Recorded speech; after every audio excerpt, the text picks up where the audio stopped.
One day she accompanied me, upon some household errand, into the cellar of the old building which our poverty compelled us to inhabit. The cat followed me down the steep stairs, and nearly throwing me headlong, exasperated me to madness.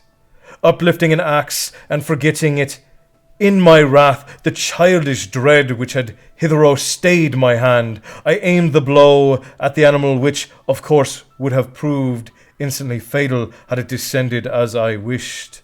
But this blow was arrested by the hand of my wife, goaded by the interference into a rage more than domicile. I withdrew my arm from her grasp and buried the axe in her brain.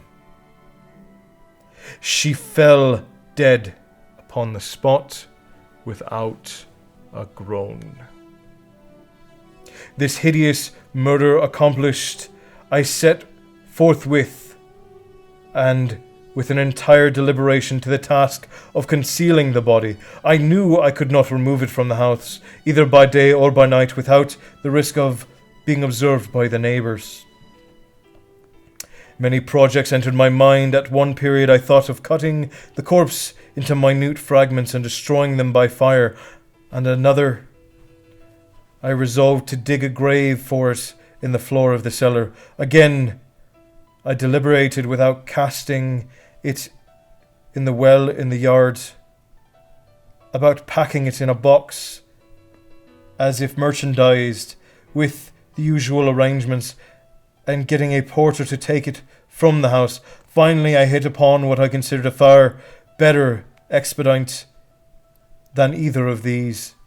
I determined to wall it up in the cellar, as the monks of the Middle Ages are recorded to have walled up their victims. For a purpose such as this, the cellar was well adapted. Its walls were loosely constructed, and had lately been plastered throughout with a rough plaster, which the dampness of the atmosphere had prevented from hardening. Moreover, in one of the walls was a projection caused by a false chimney or fireplace that had been filled up and made to resemble the rest of the cellar. I made no doubt that I could readily displace the bricks at this point, insert the corpse, and wall up the whole as before, so that no eye could detect anything suspicious. And in this calculation I was not deceived. By the means of a crowbar I easily displaced the bricks, and having carefully deposited the body against the inner wall, I propped it in that position, while with little trouble I relaid the whole structure as it originally stood, having procured mortar, sand and hair. With every possible precaution I prepared a plaster which could not be distinguished from the old, and with this I very carefully went over the new brickwork. When I had finished, I felt satisfied that all was right. The wall did not present the slightest appearance of having been disturbed. The rubbish on the floor was picked up with the minutest of care. I looked around triumphantly and said to myself, "Here, at least, then, my labour has not been in vain." The next step was to look for this beast that had been the cause of so much wretchedness, for I had at length firmly resolved to put it to death. Had I been able to meet with it at that moment, there could have been no doubt of its fate. But it appeared to have been a crafty animal, and had been alarmed by the violence of my previous anger, and forbore itself to present in my present mood. It is impossible to describe or to imagine the deep and blissful sense of relief which the absence of my detested creature occasioned in my bosom. It did not make an appearance during the night, and thus, for one night at least, since the introduction into the house, I soundly and tranquilly slept. I slept even with the burden of murder upon my soul. The second and third days passed, and still my tormentor came not. Once again I breathed as a free man, the monster, in terror, had fled the premises forever. I should behold it no more. My happiness was supreme. The guilt of my dark deed disturbed me but little. Some few inquiries had been made, but these had been readily answered. Even a search had been instituted, but of course nothing was to be discovered. I looked upon my future felicity was secured. Upon the 4th day of the assassination, a party of police came, very unexpectedly, into the house and proceeded again to make rigorous investigations of the premises. Secure, however, in the inscrutability of my place of concealment, I felt no embarrassment whatsoever. The officers bade me accompany them in their search. They left no nook or corner unexplored. At length, for the 3rd or 4th time, they descended into the cellar. I quivered not a muscle. My heart beat calmly, as that of one who slumbers in innocence.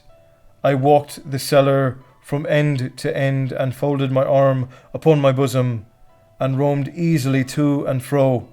The police were thoroughly satisfied and prepared to depart. The glee at my heart was too strong to be restrained. I burned to say, if but one word, by way of triumph, and to render doubly sure their assurance of my guiltlessness. "Gentlemen," I said at last, as the party ascended the steps, "I delight to have allayed your suspicions. I wish you all health and a little more courtesy.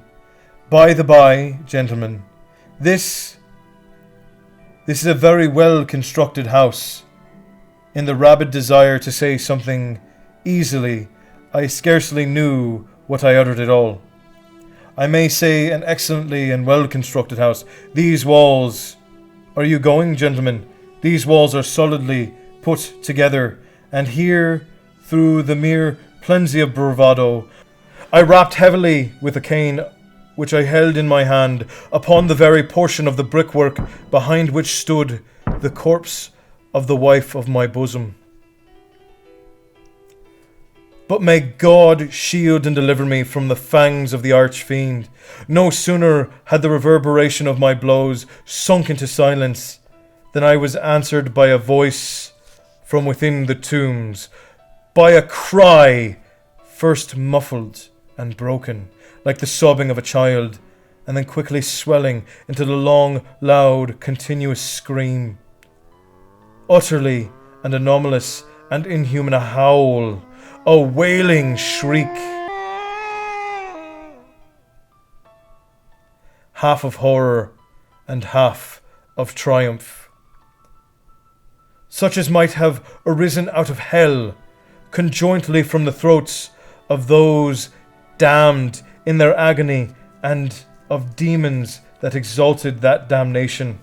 Of my own thoughts it is folly to speak. Swooning, I staggered to the opposite wall. For one instant the party upon the stairs remained motionless, through extremity of terror and of awe. In the next, a dozen stout arms were toiling at the wall. It fell bodily.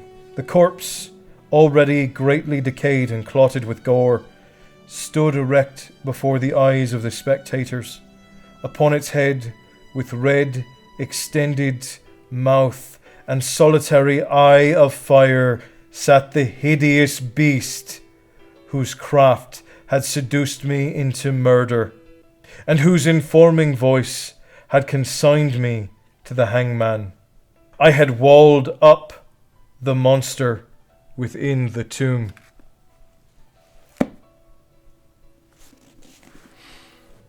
And that is the tale of The Black Cat by Sir Edgar Allan Poe.